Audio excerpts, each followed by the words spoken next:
So there was a rumor floating around the internet that Nintendo was going to do a Nintendo Direct sometime in January. A lot of people were actually predicting it to be January 11th. And what is today, as of this recording, it's actually January 11th. And Nintendo did deliver. They actually gave us a Nintendo Direct Mini. That has me believe that maybe we're going to be getting another Nintendo Direct really soon, just because the name Mini makes me think there might be one coming at the end of January or maybe at the beginning of February. We might be getting a full-blown Nintendo Direct, but there's really no way to know if this is going to be the Nintendo Direct that we get for a while, or are they going to do another one really soon after this Nintendo Direct Mini. But nevertheless, it is good news that we did get a Nintendo Direct right now, because everybody was itching for a Nintendo Direct and everybody wanted to know what was coming out for the Nintendo Switch, because we don't really have any confirmation of too many games coming out in 2018. So it is nice that we got more confirmation of what's coming out for the Nintendo Switch. Now in this video, I'm pretty much going to be talking about everything Nintendo announced in the Nintendo Direct Mini that was announced today. I'm going to be talking about everything. I will be looking down from time to time a lot, just because there is a lot of information here and I just want to make sure I cover everything that was covered in the Nintendo Direct. So I will be looking down at my notes, just because there is a lot of stuff. And keep in mind as well, I'm going to be talking about this in not a specific order, so I will be talking about these games at random. So let's first start off with one of the announcements. One of the announcements is we are getting a port of a DS game. That port of that DS game is actually a game called The World Ends With You, and I actually played The World Ends With You way back in the day, but granted, I never actually beat The World Ends With You. I actually only played like 4, 5, 6 hours of the game, and then I stopped playing the game. If you ever never played The World Ends With You, The World Ends With You is an RPG style game, and it actually took really good advantage of the touchscreen. The combat in that game was actually touch-based, and it had a lot to do with your stylus, and honestly, it was a really fantastic game. It was one of the best uses of the touchscreen in terms of gameplay, and I absolutely did love that game. Since I never beat the game, I may end up picking it up on Switch, just because it does look appealing, and they added, I think, a new story to the game, and they also added, I think, some Joy-Con controls and something else like that. But you can also totally use the touchscreen controls if you want to use the touchscreen controls in The World Ends With You on the Nintendo Switch when it comes out. So you're still left with those options, but then you got physical controls as well, which is a nice touch, because let's face it, of course, if you're playing on the TV in a dock mode, how can you really play that game with touchscreen controls if it's docked, of course? So they'll really have to implement those controls as well. It also makes me wonder, with the Nintendo Switch, it really seems like Nintendo is actually giving us a lot of ports or remakes of games, which kind of has me a little bit iffy, depending on who you ask. Of course, it's all personal preference, and if you played those games before, or if you haven't played those games before, and things like that. But it does seem like we are, with this generation of console, with the Switch at least, we are getting a lot of ports and remakes of games, which I feel like in the past, Nintendo hasn't really done this too much, but I feel like with the Switch it's becoming a bigger thing, or they're just porting over games and giving us different games that have already been released on other consoles. The next announcement we got here is Pokmon Tournament DX DLC. We do got DLC for Pokmon Tournament Deluxe. We are getting some new characters. The new packs will be available on January 31st and March 23rd. We're getting a new character, Aegislash and Blastoise for the game, and these are going to be paid DLC. They're not going to be free updates. That actually kind of has me worried. I can't really confirm this or not, but I know my friend actually has Pokemon Tournament Deluxe, and he keeps claiming that the game doesn't really have a fan base. Like, there's not a lot of people actually playing the game when you go online to play the game. So this may actually end up hurting the game. Of course, new content to a game is always good news. It's never bad news when you get new content to a game. But since the game, according to my friend, doesn't have a big fan base, making this paid DLC instead of a free update for free characters might mean this game might even suffer just more, just because if this was free DLC for the game, then more people might want to jump back in online to actually play the game and try those new characters out. But since they're paid DLC, and since the game doesn't have a big fan base, according to my friend, then this may not be really a good idea. But at least we are getting some new content for Pokemon Tournament DX if you're into Pokemon Tournament DX.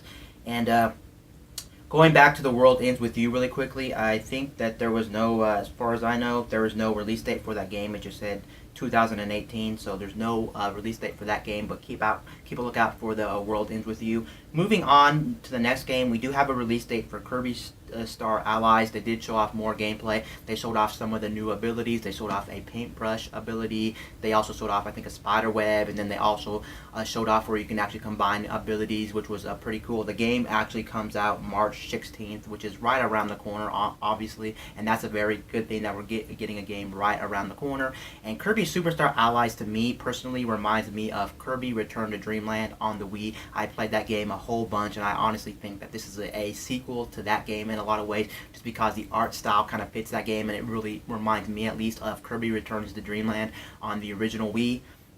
And next up, we have a demo on the Nintendo Switch, which is available right now. You can download it on the Switch if you so choose to. It's called Dragon Quest Builders. Now, Dragon Quest Builders is not specific to the Switch. It's coming out on other platforms, but you can try Dragon Quest Builders if you are interested in Dragon Quest Heroes. Moving on, we do have another port. I'm telling you guys, a lot of the games coming out for the Nintendo Switch either seem like ports or remakes of games that have already been on past systems. Now, the next game we are getting is a port of a port, believe it or not. We're actually getting Hyrule Warriors Ultimate Edition. If you remember Hyrule Warriors, it was a game originally on the Wii U, and then they ported it to the 3DS, and now we're getting another iteration of this game. So there's been 3 versions of this game out in the world: Wii U, 3DS, and now the Switch. Now this one pretty much combines both versions, and you get all the content from the Wii U and the 3DS version. This is going to be the Infinity, pretty much the Ultimate Edition of Hyrule Warriors. It's funny too how Hyrule Warriors is coming to the Switch, and we just had Fire Emblem Warriors, which is funny. Those are pretty much exactly the same exact game. So it's really funny why they would want to release Hyrule Warriors over Fire Emblem Warriors when we already got a Dynasty Warriors type game. Now, I'm not really into the whole Dynasty Warriors type of games, those hack and slash type games, but I may end up giving Hyrule Warrior a chance because Hyrule Warriors actually looks like something I can actually get into. I wasn't really a fan of Fire Emblem Warriors just because Fire Emblem Warriors kind of reminded me of a generic Dynasty Warriors games. I have played those games in the past. I played Dynasty Warriors back on the PS2, and I also played 99 Nights, which was on 360, and that was a hack and slash game as well with a lot of enemies. So there you go, Hyrule Warriors Ultimate Edition is coming to the Switch. It just says spring 2018, so there's no confirmed release date for that game, but it is coming Q1 of the Switch, which is nice.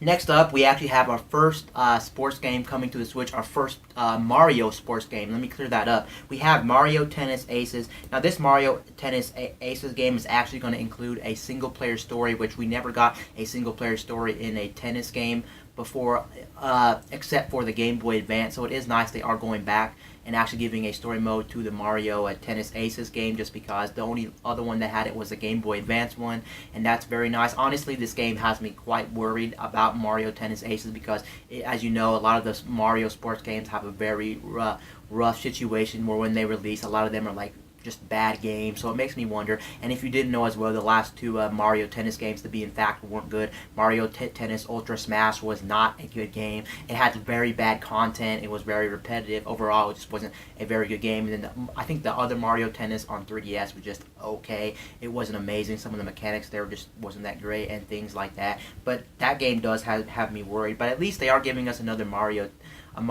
sports game, and it's Mario Tennis Aces. Honestly, I wish they would have gave us a Mario soccer, because I remember the Ultra Strikers or the Strikers game back on, I think, Wii, and the other one back on GameCube were absolutely fantastic games, and I love those games a lot. So I don't know how I feel about tennis, but I might give this one a try. But I'll have to wait and see until it comes out, because Mario Tennis has had a flaky past, and it's no release date as well. It just says it's coming spring 2018 or Q1 of the Switch, so that's very nice that we are getting Mario Tennis Aces. The next game we're getting is a port of a game that came out in 2017 for PS4, Vita, and PC. We're getting Lacrimosa of Dana. I might be pronouncing that wrong, but Lacrimosa of Dana.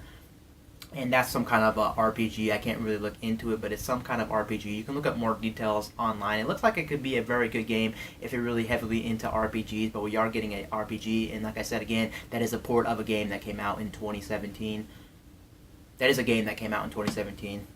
The next one we're getting is some Super Mario Odyssey update. Now, the Super Mario Odyssey update is nothing to get really hyped about. It's pretty much a joke. We have a release date for this. It's coming out in February. Basically, what you're getting in Super Mario Odyssey is Super Mario Balloon balloon pop or something like that. I think I might be saying it wrong, but it's basically where you have to beat the game. Once you beat the game, you can actually talk to Luigi. Luigi will give you a task where you can go around collecting these balloons from other players that hide these balloons around Super Mario Odyssey. I think that's a very cool thing. It's free content. You can't really complain about free content. Free content is free content. Of course, if this was paid content, you have every right to complain because the super balloon pop thing just looks like complete garbage. It's nothing to get excited for. However, they are giving us new filters for the snap mode when you take pictures. So you are getting new filters there, and on top of that, you also are getting some new costumes for Mario, which is very nice. But the main DLC for this update is just kind of a joke, really. But it's nice they are updating the game, I guess. The next one we are getting is SNK Hirona's Tag Team Frenzy. It's some kind of fighting game, so if you're into fighting games, you may want to check this one out. I think it looks kind of like anime. I think from what I saw, it looked kind of like an anime game. It looked pretty decent if you're into fighting games. I'll have to wait and see about that. But it's called SNK Hirones, I think, Tag Team Frenzy. I think I'm pronouncing that one wrong as well, but there we go. We got SNK Hirones coming to the Nintendo Switch. The next one we got is some more DLC. We got Mario plus Rabbids DLC. It's actually going to be featuring Donkey Kong, so if you have Mario plus Rabbids, you're going to be getting some DLC coming to it. It doesn't have a release date as well. It just says spring 2018 or Q1 for the Nintendo Switch, but look out for Mario plus Rabbids Donkey Kong DLC. And then the next one we're getting, which we already pretty much knew it was coming to the Switch, but we didn't have any confirmed release date. But now we have a confirmed release date. Is another port. See what I'm getting to here? It seems like we're getting a lot of ports of games on the Nintendo Switch. I don't know. Seriously, I still don't know how I feel about this whole ports coming to the Switch. The Switch is kind of in a weird situation where the Wii U kind of did bad, and now the Switch is kind of like picking up the slack where the Wii U left off and things like that. So it really makes me wonder about this. The next game we're getting is Payday 2. Payday 2, of course, is a remake of a game that came out on last generation, I think 360 and PS3.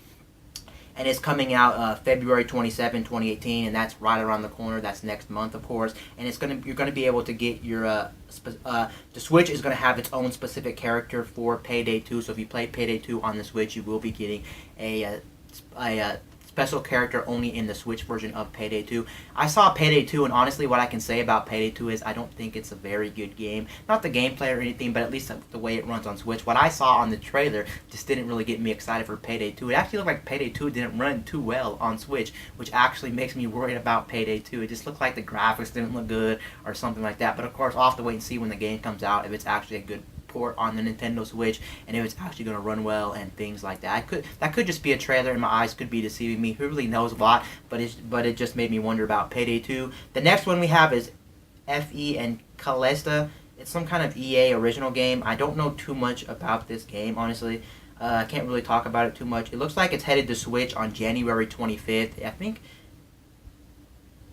Yeah, okay, it's an indie. I'm just reading this real quick, but it looks like it's some kind of indie game, and it might be something good to check out. But it's called Effie and Celeste. Excuse me if I'm pronouncing that one. Yeah, it's just coming out on Switch January 25. I'm very vague about this game. That's why I'm kind of like confused about the whole thing. The next up we have is another port. See what I'm talking about? We have yet another port coming to the Nintendo Switch. Now, I know, don't get mad at me. I don't know how I still feel about this whole porting thing coming to the Nintendo Switch. So many ports. The next one is Donkey Kong Country Tropical Freeze, and we have a release date for that. It's coming out May the 4th. And it's going to be including a new character to the game. It's actually going to be including Funky Kong. Funky Kong is going to be coming to the game. He's going to be, I think, riding a snowboard in the game, so you can go around with Funky Kong, snowboarding it up. And it's pretty much the same game, but they're going to be giving us a new character to play with, so that's nice. It's nice on some of these ports. They're not just porting the same exact game over from when it was released. They're actually giving us some new content to some of these games, so you don't feel like you're just buying the same game over for the Switch. But then again, I guess the good thing about having these ports on the Nintendo Switch is the fact that now you're going to be able to take all these games on the go, which you couldn't take these games on the go before. So like the Wii U, you can kind of take some of these games on the go, but it wasn't really, you can take them on the go, you can play them, you didn't have to be on the TV to play the games on the Wii U, of course, but now you can fully play them on the TV and things like that. So I guess it is nice, and you can't really complain too much about these ports on the Nintendo Switch just due to the fact that more games for the Switch is always a good thing for the consumer and for the gamer. You can't really complain about this. It just depends on if you play these games and whatnot. The next one we have is the last one that they actually talked about in the Nintendo Direct, and this one was a big one, and this one didn't surprise me, and it shouldn't surprise a lot of you fans out there, because if you know before, this was actually rumored, and some people said it was actually already running on the Nintendo Switch. The game I'm actually talking about is Dark Souls Remastered. Now, Dark Souls Remastered, I think, if I'm thinking about this right, I think it's actually a remake of the first Dark Souls game. It's actually not a trilogy, so we're not getting 1, 2, and 3. We're actually only getting the first one remastered, but that's not necessarily a bad thing. It just means that we'll be still having a pretty good experience on the Nintendo Switch. The full Dark Souls game being ported over to the Switch is absolutely fantastic. I wouldn't even really know if the Dark Souls 2 and Dark Souls 3 could even be played on the Nintendo Switch. I know for the longest time Dark Souls 3 had some kind of problems running on current gen consoles. It couldn't hold a steady frame rate and things like that. So I wouldn't be too surprised if we didn't get the whole trilogy, and I don't know if they would even want to do the whole trilogy, but it is nice we are getting Dark Souls on the Nintendo Switch, and that is a game that's going to get a lot of gamers excited, especially non-Nintendo gamers. That's right. So if you're a non-Nintendo gamer, you may be thinking to yourself, hey, maybe now's a good time to pick up the Nintendo Switch. It really looks like also as well, before I end the video, that Nintendo is really focusing on some of the harder core gamers, not just the Nintendo fans, the Nintendo games. They're actually going harder with some of these games. You already have a lot of good games. Granted, a lot of these third-party port games are kind of like older games and things, but it's still very nice that we're getting some of these third-party AAA games like Skyrim, Doom, LA Noire, Payday 2, and now I keep wanting to say Darksiders, but Dark Souls, which is a very great game, and a lot of people love that game. So that's very good news on Nintendo for keeping up with the non-Nintendo gamers as well. Overall, this was a pretty good Nintendo Direct. I can't lie and say this Nintendo Direct was garbage. This Nintendo Direct was definitely not a garbage Nintendo Direct, but there was nothing too much for me to really get too excited for. I'm excited for some stuff in there, but I'm not really too hyped at all. I'm still waiting for the bigger announcements for another Nintendo Direct. I'm waiting for E3. I'm still looking for those big hard hitters like Fire Emblem. I'm still looking for Pokemon, Smash Brothers, things like that, because there is a lot probably coming out in 2018. We barely hit the surface of what games are coming out for the Switch in 2018. This is probably the bottom of the barrel when it comes to some of the Nintendo Switch games. Granted, a lot of them aren't really that bad of games, but there's still a lot more coming out from the Nintendo Switch, so stay tuned for that, and I'm pretty happy of this. Anyway, guys, this is Wayne from My Tech News, signing out.